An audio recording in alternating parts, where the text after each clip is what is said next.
بسم اللہ الرحمن الرحیم۔ پیارے دوستو، السلام علیکم ورحمۃ اللہ وبرکاتہ۔ آج کی اس ویڈیو میں ہم حضرت داؤد علیہ السلام اور ایک شریف آدمی کا قصہ بیان کریں گے۔ معزز دوستو، آپ سے گزارش ہے کہ آپ ہمارا چینل سبسکرائب کر لیں اور گھنٹی کے بٹن کو آل پر سیٹ کر لیں تاکہ اس طرح کی نئی آنے والی ویڈیو آپ تک پہنچتی رہے۔ شکریہ۔ تو ویڈیو کا آغاز کرتے ہیں۔ حضرت داؤد علیہ السلام کے زمانے میں ایک شریف النفس اور کمزور آدمی تھا۔ اللہ تعالیٰ کے حضور دعا کرتا رہتا تھا کہ مجھ غریب بے سہارا کو غیب سے روزی عطا فرما اور مجھے محنت و مشقت کے عذاب میں نہ ڈال۔ مریل گدھے پر گھوڑے اور اونٹوں کا بوجھ نہیں لادا جا سکتا۔ پاؤں والا تو چل کر روزی پیدا کر سکتا ہے، اور جس کے پاؤں نہ ہوں تو اس کو تیرا ہی آسرا ہے۔ اے اللہ پاک، سب کی سننے والے، میں منہ ہی سے تجھ سے مانگ سکتا ہوں لیکن مشقت کرنے کی طاقت نہیں رکھتا۔ بس یہی ورد و وظائف اس کے دن رات کی مصروفیت تھی۔ اس کا یہ عمل ہر عام و خاص میں مشہور ہو چکا تھا۔ لوگ طرح طرح کی باتیں کرتے، خدا نے ہر شخص کی روزی محنت و مشقت کے راستے اتاری ہے، لیکن اسے دیکھو ہاتھ پیر ہلائے بغیر خدا سے اپنا رزق طلب کرتا ہے۔ پیغمبر خدا کو دیکھو جنہیں اللہ نے معجزے بھی عطا کیے ہیں، خوش الحان ایسے کہ جن و انس، چرند پرند تو ایک طرف، پہاڑ بھی متاثر ہوتے ہیں۔ باوجود اتنی شان کے وہ بھی بغیر مشقت کے روزی حاصل نہیں کرتے۔ مگر اسے دیکھو یہ ناکارہ انسان، یہ چاہتا ہے کہ اسے بیٹھے بٹھائے خزانہ مل جائے اور کوئی محنت نہ کرنی پڑے۔ لوگ سینکڑوں باتیں کرتے مگر وہ کسی کی پرواہ نہ کرتا، برابر اپنی آہو زاری میں لگا رہتا۔ اس کی دعا کا چرچا سارے شہر میں عام ہو گیا کہ یہ کیسا انسان ہے جو خالی تھیلی میں پنیر حاصل کرنا چاہتا ہے۔ جو تلاش کرے آخر اس کو مل جاتا ہے۔ خدا سب کی دعائیں سنتا اور مرادیں پوری کرتا ہے۔ اس شخص نے دعاؤں اور رونے دھونے کی حد کر دی تو اللہ تعالیٰ کی رحمت جوش میں آ گئی اور اس کی مراد پوری ہو گئی۔ زور سے دروازہ کھلا اور ایک گائے اس کے گھر میں گھس آئی۔ اس نے فوراً گائے کو پکڑا، ٹانگیں باندھ کر حلق پر چھری پھیر کر ذبح کر دیا۔ پھر قصاب کو بلایا کہ اس کو کاٹ کر بوٹیاں بنا دے۔ گائے کا مالک گلی کوچوں کی خاک چھانتا ہوا گائے کو تلاش کرتا ہوا ادھر آ نکلا۔ دیکھا کہ گائے ذبح ہو چکی ہے اور قصائی اس کی بوٹیاں کرنے میں بھی مصروف ہے۔ اس نے رونا دھونا اور چلانا شروع کر دیا، ارے ظالم، یہ کیا غضب کیا؟ یہ گائے تو میری تھی، تجھے بھلا کیا حق تھا اسے پکڑ کر ذبح کرنے کا؟ دعا مانگنے والے نے جواب دیا، سنو بھائی، زیادہ چیخنے چلانے کی ضرورت نہیں۔ میں برسوں سے اس دعا میں مصروف ہوں کہ یا اللہ پاک میرا رزق میرے پاس پہنچا دے۔ اس نے میری دعا قبول کی، میں نے اسے خدا کی عطا سمجھ کر ذبح کر ڈالا۔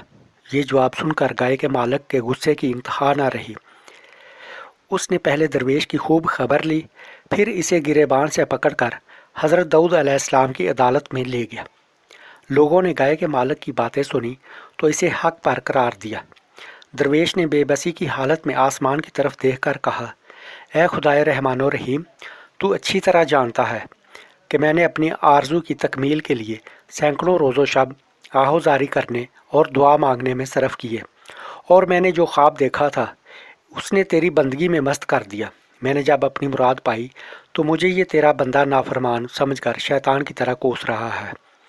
اے اللہ پاک، میں تو ہمیشہ تیرے ہی آگے سوال کرتا رہا ہوں، تو میری پردہ پوشی کر لے اور مجھے ذلیل ہونے سے بچا لے۔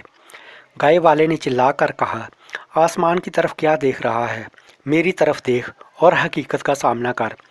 تو کیا سمجھتا ہے کہ خدا اور اس کے بندوں کو اس فریب میں مبتلا کر کے صاف صاف نکل جائے گا؟ دعا مانگنے والے نے اپنی پیشانی زمین پر رکھ دی اور رو کر بولا، اے خدائے ذوالجلال، اپنے اس بندے کو رسوا نہ کر، میں بے شک برا ہوں، خطا کار ہوں، تو عیبوں کو ڈھانپنے والا ہے، اور اس نازک وقت میں میری مدد فرما۔ مقدمہ حضرت داؤد علیہ السلام کی عدالت میں پیش ہو گیا۔ پہلے گائے کے مالک نے دعویٰ پیش کیا اور کہا، اے پیغمبر خدا، میری گائے اتفاق سے اس شخص کے گھر میں جا گھسی۔ یہ بندہ نہ جانے کب سے تاک لگائے بیٹھا تھا، اس نے میری گائے کو پکڑ کر ذبح کر ڈالا۔ آپ کے سامنے میری فریاد ہے کہ اس سے دریافت کریں کہ اس نے ایسا کیوں کیا۔ دعا مانگنے والے نے اپنی صفائی میں یوں عرض کیا، اس شہر کے سب ہی لوگ مجھے جانتے اور پہچانتے ہیں آج تک میں نے کسی کا مال مارا نہ چوری کیا اور نہ ہی ناجائز کسی کو پریشان کیا۔ میرا گزشتہ کئی سال سے یہ معمول رہا ہے کہ شب و روز بارگاہ الہی میں یہ دعا کرتا رہتا تھا کہ بغیر محنت مشقت کے مجھے رزق عطا فرما۔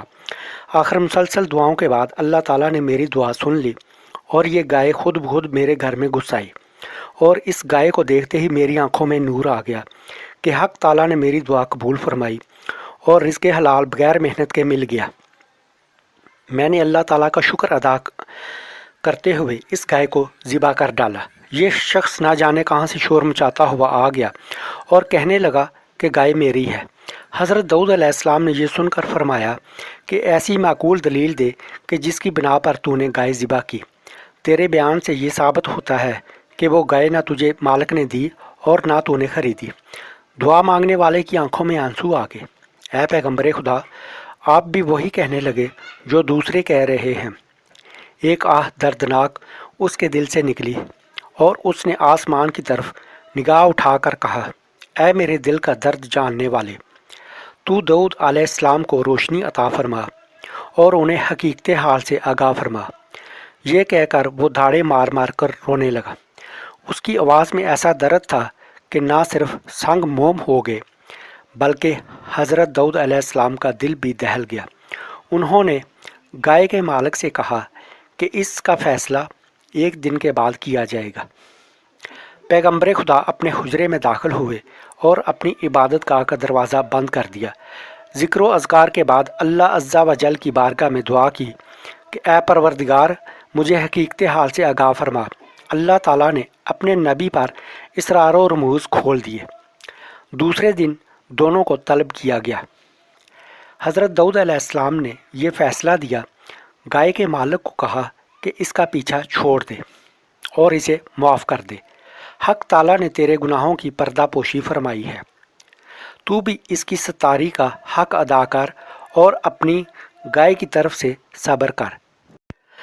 حضرت داؤد علیہ السلام کا ارشاد سنتے ہی اس بدبخت نے کہا، کیا اب کوئی نئی شریعت نافذ ہو گئی ہے؟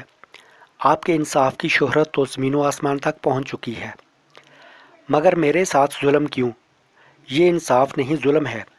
دوسری مرتبہ حضرت داؤد علیہ السلام نے فرمایا، اپنا سارا مال اور جائیداد اس مظلوم کے حوالے کر دے، ورنہ تیری سخت کارروائی ہوگی اور جو ظلم و ستم تو نے کیے ہیں وہ بھی ظاہر ہو جائیں۔ گائے والے نے یہ کلمات سنتے ہی اپنے سر پر خاک ڈالنا شروع کر دی، گریبان پھاڑ ڈالا، بدحواس ہو کر بولا، اے داؤد، اچھا فیصلہ سنایا، مجھ پر ظلم و زیادتی کی حد کر دی، نعوذ باللہ۔ مجھے تو معلوم ہوتا ہے کہ تو اپنے حواس میں نہیں رہا۔ حضرت داؤد علیہ السلام نے اسے قریب بلایا اور کہا، اے بدبخت، اس ہنگامے سے باز آ، کہیں یہ تیری ہلاکت کا باعث نہ بن جائے۔ جو تو نے بویا ہے وہ اب کاٹ۔ اب تیسری مرتبہ حضرت داؤد علیہ السلام نے ارشاد فرمایا، تو اپنے اہل و عیال بھی اس کے حوالے کر دے۔ اس حکم پر تو وہ پتھر سے اپنا سر پھوڑنے لگا۔ لوگ بھی حیران تھے کہ حضرت صاحب یہ کیسا حکم دے رہے ہیں۔ وہاں کے لوگ پیغمبر خدا کے احکام کی اصل وجہ سے ناواقف تھے۔ ان میں سے دو آدمی کہنے لگے، اے اللہ کے نبی علیہ السلام، آپ کے ذات بابرکات سے ایسا ظلم، ہم سب حیرت میں ہیں۔ بے قصور گائے والے پر اتنا عتاب آخر کیوں؟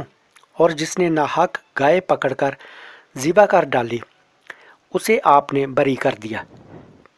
حضرت داؤد علیہ السلام نے فرمایا، شاید کہ اب وہ وقت آ پہنچا ہے کہ اس گائے والے کے پوشیدہ راز ظاہر کر دیے جائیں۔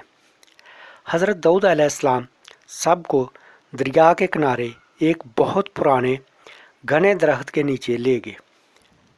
وہ گھنا درخت جس کی شاخیں آپس میں گتھی ہوئی تھی، سورج کی شعاؤں کو زمین تک پہنچنے نہیں دیتی تھی۔ کیا تم لوگ جانتے ہو کہ اس درخت کے نیچے ایک آدمی کو قتل کیا گیا تھا؟ یقیناً تم نہیں جانتے، البتہ وہ جانتا ہے جس نے زمین و آسمان کو پیدا فرمایا۔ حضرت داؤد علیہ السلام نے فرمایا، حقیقت یہ ہے کہ اس گائے والے نے اپنے آقا کو قتل کیا۔ یہ شخص اصل میں مقتول کا زر خرید غلام تھا۔ اس نے اپنے آقا کو قتل کر کے اس کے مال و دولت اور جائیداد پر قبضہ کر لیا۔ مظلوم دعا مانگنے والا اسی مقتول کا بیٹا ہے۔ پھر اس بے رحم اور سنگ دل شخص نے اپنے مقتول آقا کے کم سن یتیم بچوں پر ظلم ڈھانا شروع کیا۔ ان سے سب کچھ چھین لیا اور اس کے آقا کے بچے دانے دانے کے محتاج ہو گئے۔ اس مردود نے اپنے گناہوں کا پردہ خود ہی فاش کیا۔ ظلم ہمیشہ روح کی گہرائیوں میں دبکا رہتا ہے۔ اے دنیا والو، تم نے شریعت کے مطابق اس مقدمے کا فیصلہ مانگا تھا۔ شریعت نے اپنا فیصلہ سنا دیا۔ اب اس کی تعمیل کرنا تیرا فرض بنتا ہے۔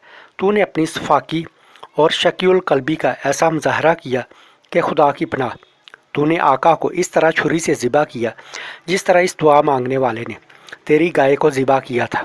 وہ خون آلود چھری راز فاش ہونے کے ڈر سے گڑھا کھود کر تو نے دفن کر دی تھی۔ اس کا ثبوت یہ ہے کہ اس چھری پر اس کا نام کندہ ہے۔ حضرت داؤد علیہ السلام کے حکم پر زمین کھود دی گئی۔ گڑھے کے اندر سے ایک شخص کی کھوپڑی اور لمبی سی چھری برآمد ہوئی۔ اب گائے والا تھر تھر کانپنے لگا۔ وہاں پر موجود لوگوں پر سکتے کا عالم طاری تھا۔ لوگوں نے اپنے سروں سے کپڑے اور ٹوپیاں ہٹا دی، ننگے سر ہو کر سامنے آئے اور عرض کرنے لگے، اے خدا کے سچے پیغمبر علیہ السلام، ہم فطری نابینا ثابت ہوئے۔ ہم نے آپ کی زبان مبارک پر اعتبار نہ کیا۔ آپ ہماری گستاخی معاف فرما دیں۔ حضرت داؤد علیہ السلام نے سب کو معاف کر دیا۔ پھر گائے والے کے بارے میں حکم دیا، چونکہ اس شخص کے ظلم کا بدلہ کھل چکا ہے اور یہ قاتل ہے، اس لیے شریعت کا فیصلہ یہ ہے کہ قصاص لیا جائے۔ چنانچہ اسی چھری کے ساتھ گائے والی گردن اڑا دی گئی۔